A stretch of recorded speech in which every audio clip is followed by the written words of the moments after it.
Welcome to Kroolo. In this video, we will see how you can track sprint performance using sprint metrics.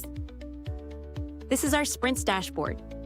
First, go to the Engineering Intelligence section, then click on Sprint Metrics. Here you can see all the different sprint metrics. Sprint metrics shows you how well work is being planned, completed, and delivered during the sprint.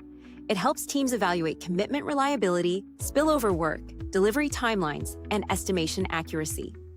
At the top, you'll see commitment, reliability, spillover rate, average lead time, and estimated accuracy.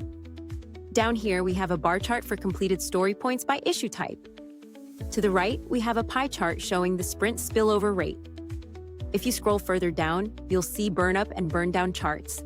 You can hover over to check details for a specific date. You can also enable or disable specific metrics from here.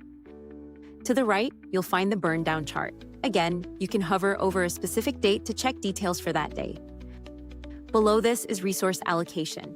On the left, you have story points, and the dates are down here. When you hover over, you'll see details for specific members. If you want to enable or disable data for a specific member, just exclude them from here.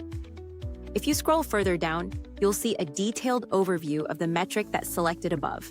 Right now, the spillover rate is selected, so we see all the insights related to spillover rate.